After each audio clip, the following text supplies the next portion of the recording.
who strengthen me. Ano nga.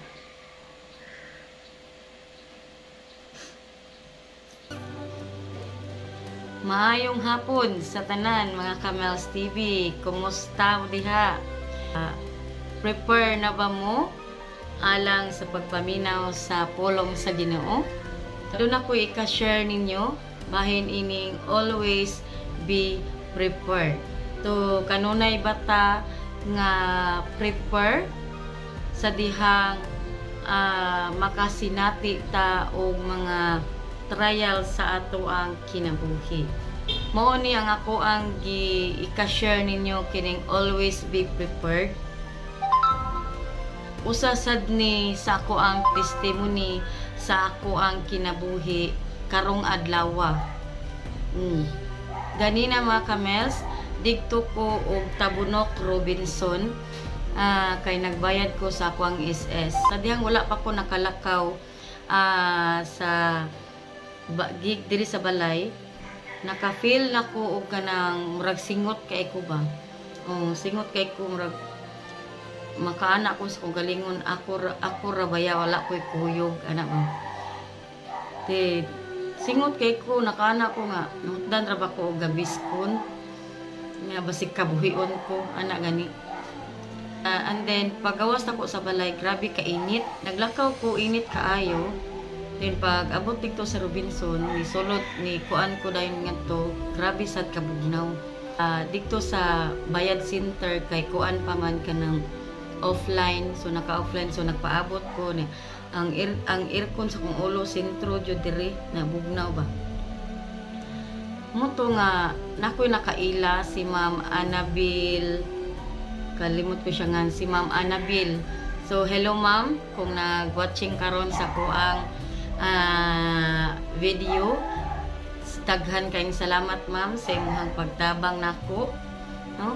Kay abi ninyo mga Kamels, sa dihang nag-istorya mi ni ma'am sa amuang kanang sa amuang pagkainahan, kung unsa mi nga pagkainahan. So sa dihang nag-istorya mi, nikalit ko giingon niya, ma'am napaw man akong pananaw, mura man ko gikabuhi, mura man ko kuyapon na anak ko ba. So murag lain kay kid niya akong kuto-kuto niya. Akong tanaw niya murag ngit-ngit jud kaayo ba, motuingon ko niya nakoy kuan dala nako ning tubig, bugnaw ni kay siya. Pagpalit ako ni inom ang ko niya, naglain na akong lawas din ni ba.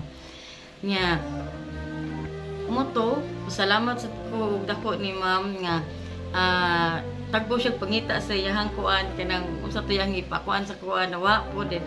Ako so da kanahuna ko kay katong pag kuan nako lakaw, niyom ko palit ko gabiskon kay nahutdan ko mas kabuhion ko, di ba? Nya moto dali-dali kog inom sa kong gabiskon niya. Salamat kog dako ni Ma'am Annabel kay nagpalit pud siya tubig ininit kadto. Moto may gani kay atbang rasad ang gipalitan namo ngadto sa Robinson ba na ininit. Nya moto pag inom nako sa gabiskon pero dili pud kaayo kuan mamura pud ko glip murag kakuyapon ko. Then pag inom sa nako ininit na uli-ulian sa moto kuan ko ni ma'am kurang nga anak ko kakuyapon ko ma'am to nakay ko nakaana ko sa magaling in Jesus name na wala ko'y kanang lain nga nasantop sa ko ang huna-huna kani bitang I can do all things, kaning verse nga nagaingon din ni I can do all things. Wala ko'y lain nga kanang nasantop sa kumunhuna nga verse mga Kamels TV na kani ganing na nagaingon din sa Philippians chapter 4 verse 13, I can do all things through Christ which strengthen me. No? May kalig-on kita sa pagsagubang sa gahom nga gihatag ni Kristo. Nagingon may kalig-on ako sa pagsagubang sa tanan tungod sa gahom nga gihatag kanako ni Kristo.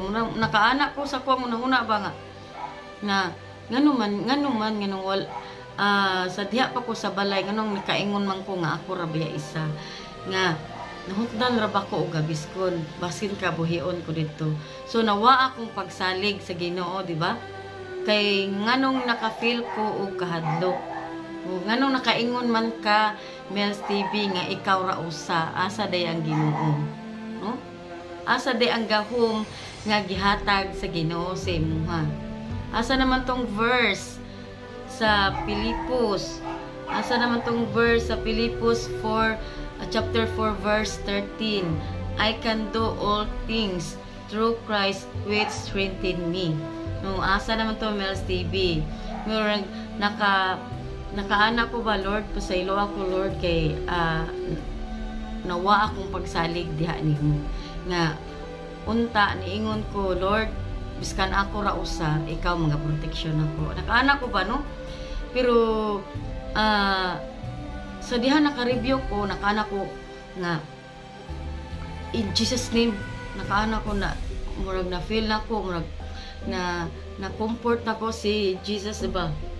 Nga dili ra dayta magpakawa sa ato ang paglaom.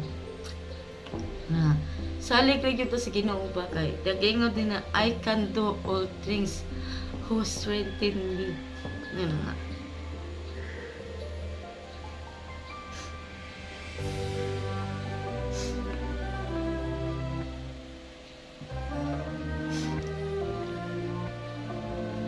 Nagaingon diri nga may kalig-on ako sa pagsagubang sa tanan tungod sa gahom nga gihatag ni Kristo.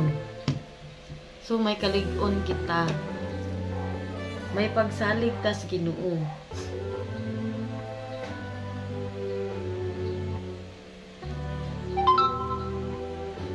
So aduna tay kalig-on sa pagsagubang sa tanan tungod sa gahom nga gihatag diha ni Kristo. Makaanak ba Lord, pasaylo ako Ginoo nga nawa akong pagsalig nimo nga biskan asa ta mo adto anaa ang Ginoo nagauban nagaproteksyon nato. Nganong mahadlok man ka? Nganong mahadlok man ka, mawad-an ka og tambal sa kabuhi nga naa man ang Ginoo. Nakaanak ko sa kong kagalingon ba. Pero nagpasalamat ko sa Ginoo kay naagyod siya, nagaproteksyon kay naka-feel na ko katubitang ni last year nga December 23 nagtukog last na jud to nako, nagtukog dikto ra jud ko taman kay mura na jud ka nang dili na madas kung lawas. Murag na feel nako kanina nga gikan sa akong tiil hangtod sa kung murag nang nangurog ko ba. Pero ako ra jud gilimbasugan nga kaya ra rin ako kay naang Ginoo sa kong Ginoo. Muna nasantop sa kong ang kini nga verse nga I can do all things. Murag naasa kong ay murag nainihunghung sa kong dunggan ba nga verse nga nainihunghung sa kong dunggan nga I can do all things. Gitagaan ta og gahom sa Ginoo.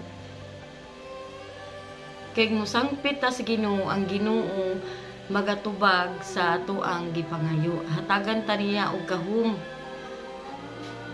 Ang Ginoo magaayo sa ato ang mga balatian. Nag-ingon nga dili ta magduha-duha. Are you prepared kung kuhaon ta sa Ginoo? Prepare na ba ta kung kuhaon ta sa Ginoo? Unsa may angay natong buhaton diri sa kalibutan aron ang Ginoo mahimaya kanato. Unsay angay natong buhaton mga kaigsunan? 1 Timoteo kapitulo 4 verse 2, pagkugi kanunay sa pagwali sa mensahe sa tanang panahon gayon. Daniha badlunga dasiga ug tudloi uban sa pagpailog ang mga tao. Kung unsa may imong nahibaluan bahin sa mensahe sa Ginoo, dili ta mohunong sa pag-share sa ihang tulong. Gusto man ka ta makaadto og langit. Wala tay laing giapas kundi ang pagtuon sa pulong sa Ginoo aron maka-share ta sa uban nga wala pa nakabalo sa kamatuoran. Makaana na ka ba nga Lord, Salamat Lord sa mensahe nga kada adlaw na akong nadungog nga maoy nagbadlong sa kong kinabuhi nga natulid ko karon. Tungod kay sa mensahe nabag-o ko or gibadlong ko nimo. Ana ba? Magtuon ta sa pulong sa Ginoo ug mag-ampo ta kanunay sa tanang panahon. Para nay taming sa tong kinabuhi ang kining pag-ampo aron ang Ginoo magaproteksyon kanato. Then dili sa taingon nga kuan sama sa kung na-feel ganing buntag kanang nawa ang pagsalig sa Ginoo ba. Muna nakana jud ko Lord, pasaylo ako kay nawa akong pagsalig nimo. Nganong niingon ko ba ako ra ba usa, ako ra ba ko'y kuyog basin kabuhion ko na nababaan man hinuon kabuhi man noon ko didto no, kay nawa akong pagsalig sa Ginoo nga nganong mahadlok man ka nga naang Ginoo nagauban nimo, naang Ginoo naga-cover sa imong kinabuhi. Gitabunan na ka sa hamili nga dugo nganong mahadlok man ka. Ito na babaan gikabuhi man hinuon ko sa dihang na mura jud ka nang murag ngit-ngit akong pananaw na jud ni hunghong sa kuang dunggan nga sa Filipos chapter 4 verse 13. I can do all things through Christ which strengthen me. Nakaanak ko ba samtang nag-anak ko bitaw no? May kalig-on ako sa pagsagubang sa tanan tungod sa gahom nga gihatag kanako ni Kristo niya. Ngano magduha-duha man ka nga gitagaan man ta og giya kaalam kahibalo diha sa Ginoo. Sangpit sa Ginoo aron buhion pa ka. Unang kanunay gyud ta nga magpaduol sa Ginoo kay kung kuhaon na ta niya diha anata sa tiilan sa Ginoo.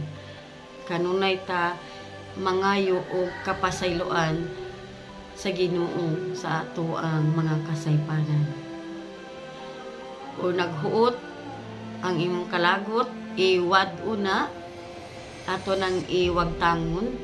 Kay unsaon man nimo pag-prepare og naa pa daay kay kaligot-got sa imong kasing-kasing sa imong isig katawo.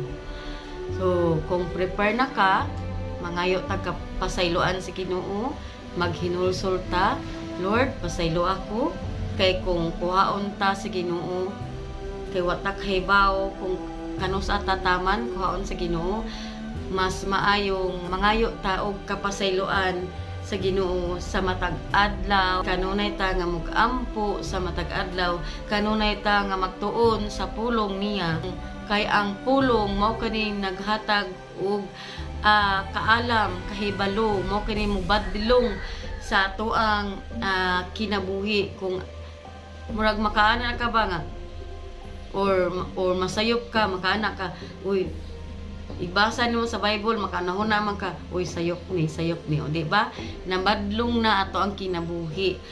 Mahitungod aning magbasa ta og Bible, kay ang Bible dili ni makabuang kundi naghatag og kaalam, kahibalo og pagbadlong, pagmatuto sa ato ang kinabuhi aron kita masangkapan, no?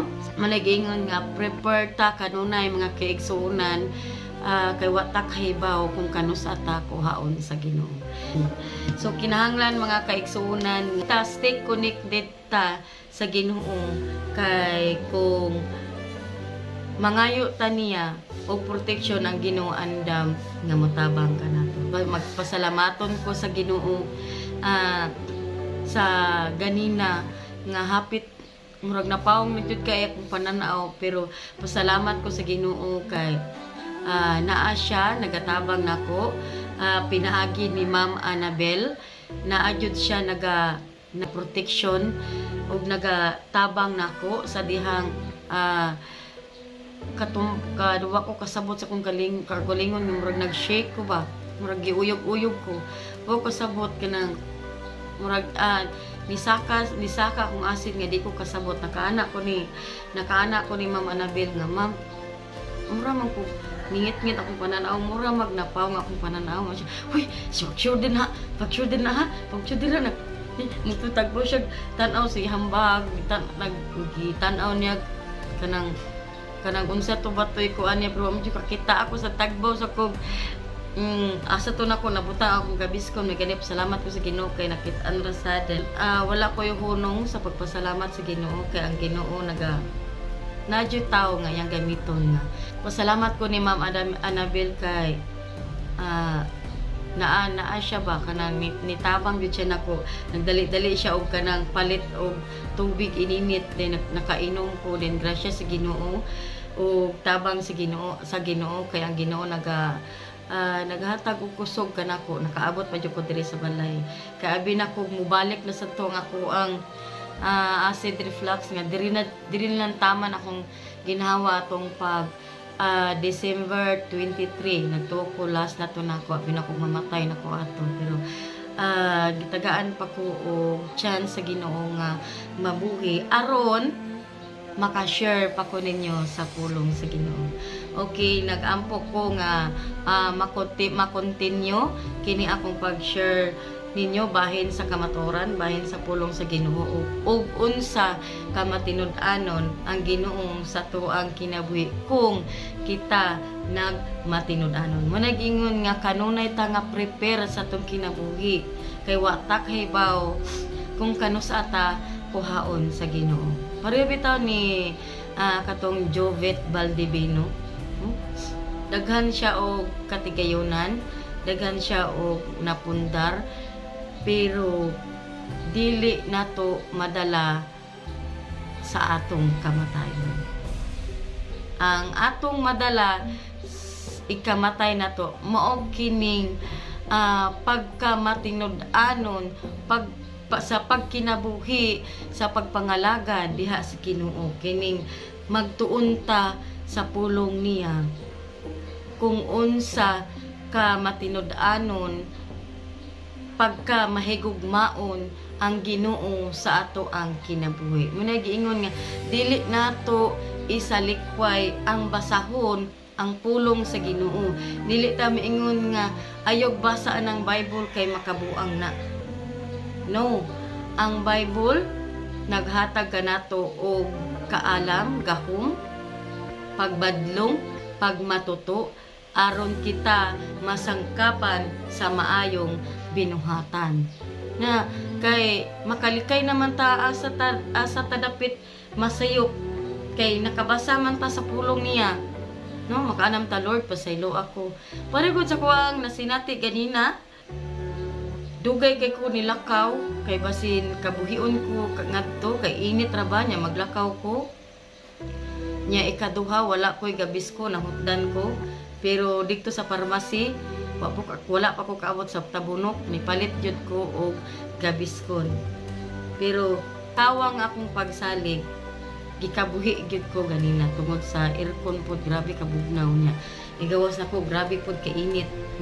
Una giingon nga kanunay ta nga prepare sa tong kagalingon mga kaigsunan, mga Kamels TV, din kanunay ta nga musalig sa Ginoo nga dili ta magduha-duha nga i-focus gyud nato mo connect gyud ta sa Ginoo nga ang dili gyud ta ingon nga magduha-duha ta.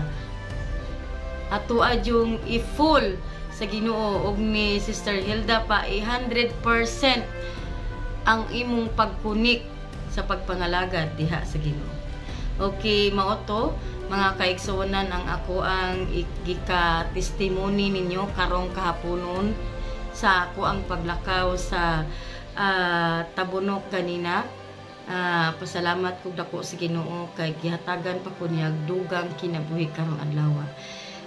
Gitagaan pa ko niya og kusog o ginenhawa.